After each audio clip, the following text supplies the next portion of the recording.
Il Cammino di Antonio è un oratorio sacro, la cui musica è stata scritta dal maestro Paolo Pandolfo e racconta la storia, il cammino, cioè il cammino che fisicamente Antonio fece dal momento in cui fece naufragio davanti alle coste della Sicilia, a Capo Milazzo, nel 1220, fino al momento in cui morì alle porte di Padova il 13 giugno del 1231. Naturalmente, non potendo fare una cronologia analitica di tutto il percorso, ci siamo limitati ad alcune tappe fondamentali, che sono le tappe, potremmo dire, dell'evoluzione fondamentale dal punto di vista religioso e personale di Antonio. Si comincia appunto dalla Sicilia, dove Antonio, che aveva allora 25 anni, era naufragato tornando dal Marocco. Cosa era andato a fare in Marocco? Era convinto, entrando nell'ordine francescano, di poter emulare, di poter imitare alcuni frati che erano stati in Marocco nel tentativo di convertire gli infedeli musulmani. I frati erano stati in realtà fatti prigionieri e uccisi. Antonio arriva e il suo è un fallimento. Fallimento perché non solo non riesce a convertire nessuno, ma si ammala ed è costretto a tornarsene indietro. Nel viaggio del ritorno, ecco, mentre sta tornando in Portogallo, una tempesta lo spinge verso la Sicilia e lo fa naufragare davanti alle coste di Capo Milazzo.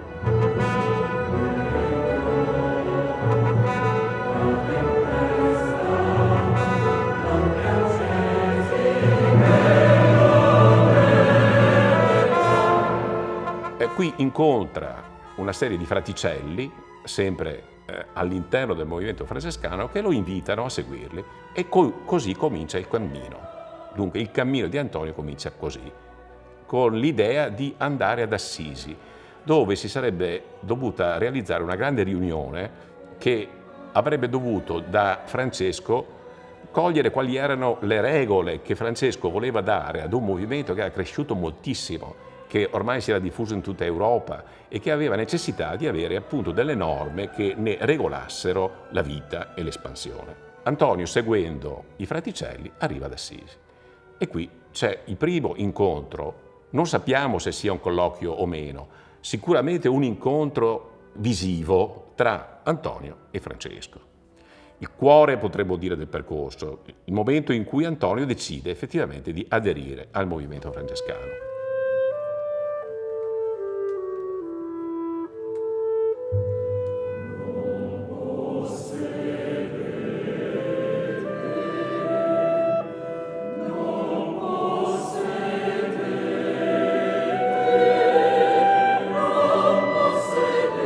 Poi c'è una fase successiva dove Antonio sceglie di fare una vita sostanzialmente eremitica, si ritira in un monastero, un poverissimo monastero, a Monte San Paolo, vicino a Forlì, ma da cui però emergerà perché per una vicenda assolutamente casuale sarà costretto, potremmo dire letteralmente costretto, a parlare in pubblico, in una chiesa di Forlì, anzi nella cattedrale di Forlì, durante l'ordinazione sacerdotale dei preti di allora.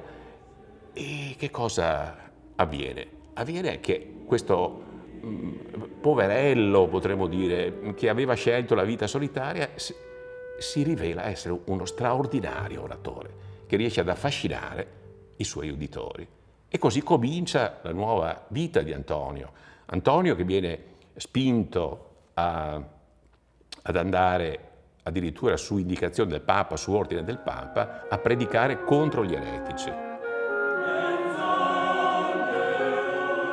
Eretici che erano diffusi in Italia settentrionale, nella Francia meridionale, dunque Antonio continua a piedi, il massimo lusso che si poteva permettere era qualche chilometro a dorso di mulo, a percorrere l'Italia in lungo e in largo e la Francia meridionale, la Provenza.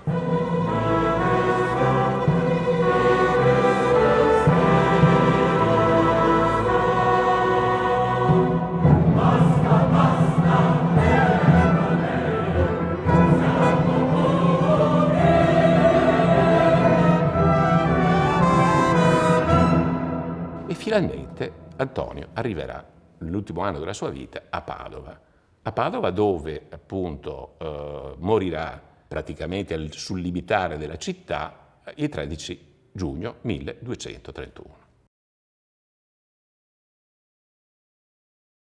Naturalmente la vita di Antonio non è soltanto la biografia del santo, visto soprattutto dal punto di vista della sua esperienza psicologica, della sua esperienza interiore, ma è anche, potremmo dire, un cammino attraverso le contraddizioni del suo tempo.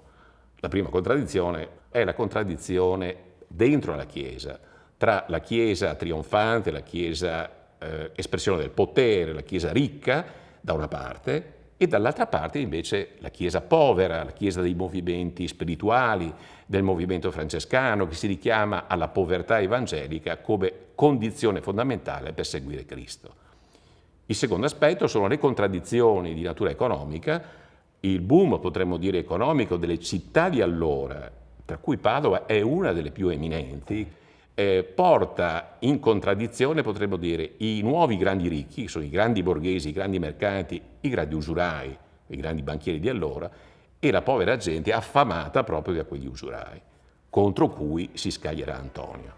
E infine le contraddizioni di natura politica, che ci sono sempre, ma in questo caso hanno questa valenza.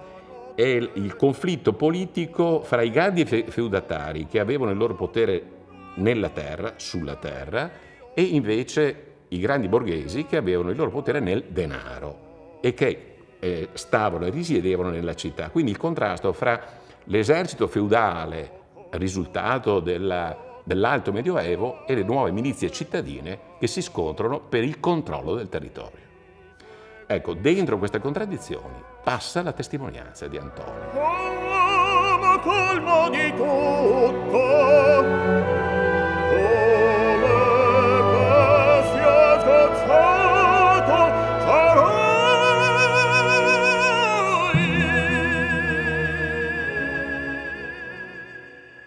Un dato che non ho mai messo in evidenza è questo: il francescanesimo è stato accettato dalla Chiesa, e tanto è vero che il Papa, prima Innocenzo III e poi Onorio III, approvarono la regola, la famosa regola, perché? Perché Francesco e i suoi non si sono mai messi in opposizione alla Chiesa, perché una buona parte di questi movimenti che chiameremo pauperistici, no? Che predicavano la povertà, lo facevano anche in opposizione, in contrasto, in polemica con la Chiesa, e molto spesso venivano considerati eretici. Ecco che una parte dell'eresia non è il frutto di uno sviamento di carattere dottrinario, era semplicemente che erano disobbedienti alla Chiesa e vengono considerati eretici per questo. E quindi Antonio si trova naturalmente a fare questo ragionamento: ma questi qua sono eretici perché sono diabolicamente contro la dottrina della Chiesa, o semplicemente perché la Chiesa dà una cattiva, pessima testimonianza? E lui pensa che il modo migliore per convertirli è appunto di aderire ad una vita povera, ad una vita che sia vicina il più possibile al Vangelo. Vera ricchezza, la povertà, vera gioia, la povertà, ecco è questo che cerco. Antonio costituisce un unicum, un primum meglio, all'interno del movimento francescano. Per quale motivo? Francesco diffidava degli studi teologici. Perché diffidava degli studi teologici? Perché i teologi, come tutti coloro che avevano fatto studi di alta scuola, di alto livello, erano uomini di potere. E Antonio e Francesco prima sono contro il potere. Quindi Francesco diffidava dei teologi e Antonio era un teologo. Antonio aveva in Portogallo, a Coimbra, studiato teologia ed era un grande biblista, cioè un grande studioso della Bibbia. Quindi potremmo dire che potrebbe essere classificato come una sorta di uomo di potere. È solo per lui che Francesco fa eccezione, perché capisce che lo spirito di Antonio è quello della povertà, è quello francescano, e quindi lo invita non soltanto ad andare avanti nella sua missione, ma anche a insegnare ai frati. E i sermones, appunto, sono degli insegnamenti che Antonio dà ai frati, come dire, spiegando il Vangelo, spiegando come dovevano spiegare il Vangelo, le scritture, e qual era la tecnica anche di tipo oratorio che dovevano seguire. se volevano convincere e affascinare i loro uditori. Quindi non è soltanto un grande oratore, è anche un maestro di retorica, potremmo dire, Antonio.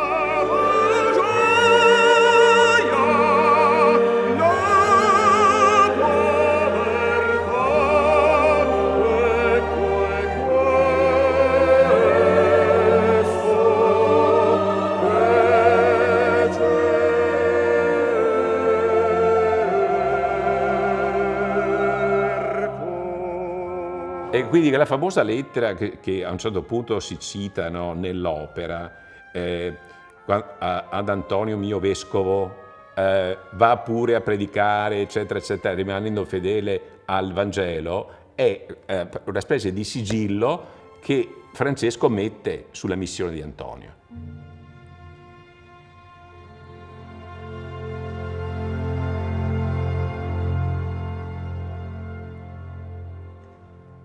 Non mi piace il santino, cioè il famoso santino per cui il personaggio, in questo caso Antonio, no, col giglio, ci manca poco che gli spuntino le ali di dietro, no, è un uomo concreto in una realtà difficilissima, contraddittoria, e in cui lui è un personaggio tosto.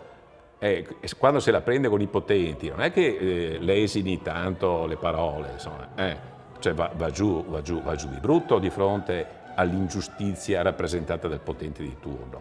Contro gli usurai ne dice di cotte e di crude, oltre poi a realizzare dei percorsi che consentono ai poveri di riuscire a far fronte a queste richieste degli usurai.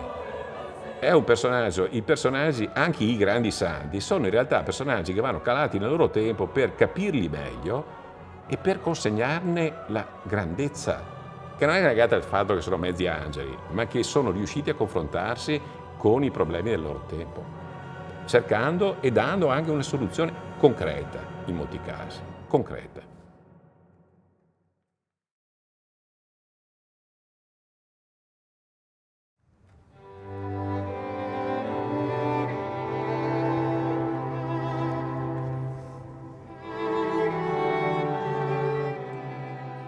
Paolo aveva già scritto dei brani musicali per illustrare il cammino di Antonio, inteso come, potremmo dire, il percorso che attualmente viene utilizzato anche sotto il profilo, diciamo, turistico e del marketing territoriale, dalle, diciamo, città attraversate da questo percorso che, secondo la tradizione, ha fatto Antonio.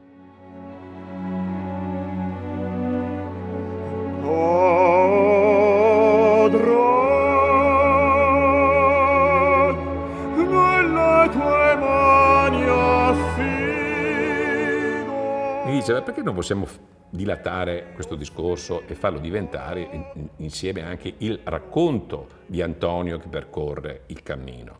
E io ho detto, è una bellissima idea questa, ci mettiamo a lavorare. E così è cominciato il lavoro fatto insieme. Dovendo essere un'opera che dura un'ora e che deve raccontare 10 e più anni di storia, evidentemente si è andati per punti, no? E quindi, per esempio, il narratore dice la data e quello che è avvenuto è, quindi identifica, potremmo dire, il tempo e lo spazio e l'avvenimento che Antonio ha vissuto. 13 giugno 1231. Allo stremo delle forze, con il corpo enfiato per la ritenzione idrica, Antonio sente una voce. Potremmo dire che è un andar per punti, ecco, se mi consentite il termine, proprio per rendere la sintesi efficace per coloro che ascoltano e anche per, come dire, esprimere, dicendo la data, giorno, mese e anno, che si tratti di avvenimenti che sono effettivamente capitati e non si pensi sempre che si tratti Dio sa di quali leggende inventate. Chiede allora di essere portato a Padova e sopra un carro trainato da buoi giunge sino alle porte della città. Le fonti storiche sono innanzitutto la vita prima o assidua, come viene chiamata, che è stata scritta un anno dopo la morte di Antonio, nel 1232. Ecco, poi i sermones di Antonio, che sono un capolavoro secondo me della retorica sacra. Alcuni brani dell'opera io ho praticamente saccheggiato i sermoni, ecco, sono pezzi di sermone che ho in qualche modo cercato di rendere in un linguaggio più adatto, potremmo dire, alla comprensione del nostro pubblico. E poi l'ultimo dei libri, secondo me interessanti, autorevoli, che sono stati pubblicati, che è L'Antonio Segreto di Nicola Vegro.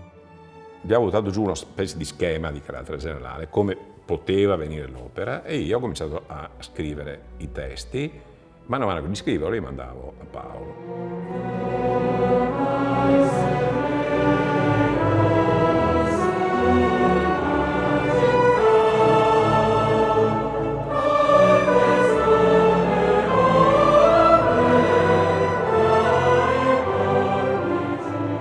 Io ho usato un linguaggio doppio, quello della prosa, della poesia, per, come dire, da una parte raccontare quello che oggettivamente è capitato, quindi quello che insomma, si riesce a comprendere sulla base delle fonti storiche, il racconto storico, e quindi il racconto oggettivo.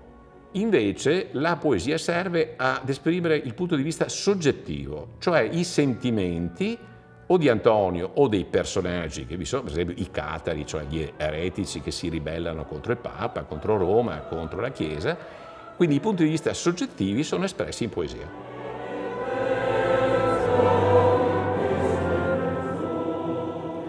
Con Paolo abbiamo scelto appunto di usare il doppio registro, appunto, cioè il dicitore, potremmo dire, che accompagna la storia, diciamo, legge la parte, potremmo dire, in prosa, mentre invece i protagonisti o il coro cantano le parti in poesia.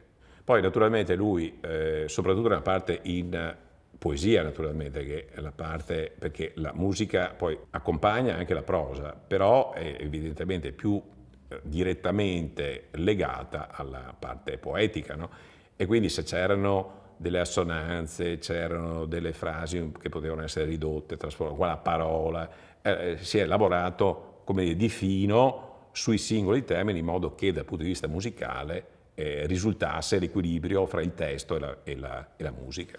E in questo modo riusciamo a mettere insieme, potremmo dire, i due aspetti che sono rilevanti anche per il pubblico: capire la storia, il contesto in cui ci si muove, e nello stesso tempo anche quali sono i sentimenti dei personaggi che di volta in volta si presentano sulla scena. Dopo di aver scritto i testi, soprattutto quelli, voglio dire, di natura cronachistica, di natura storica, sono andato dal più autorevole esperto del movimento francescano, padre Luciano Bertazzo, il quale ha letto il testo e mi ha dato la sua benedizione, per cui grandi eresie o grandi errori sulla questione storica di Antonio non devo averle fatti. E finora nulla è stato sollevato in questo proposito. Sentire e vedere un'opera che hai scritto, che hai pensato, realizzata è una soddisfazione enorme e per molti aspetti commovente, perché senti, no, che quello che tu hai in qualche modo immaginato, pensato, vissuto nello scrivere viene rivissuto da chi canta, da chi suona e nello stesso tempo anche da coloro che ascoltano e che vedono. Cioè è come se questa specie di sentimento che mi portavo dentro diventasse quasi una sorta di eredità comune, un sentimento collettivo. Ecco, questo mi sembra una cosa straordinaria, che solo l'arte, in questo caso la musica e la poesia può dare.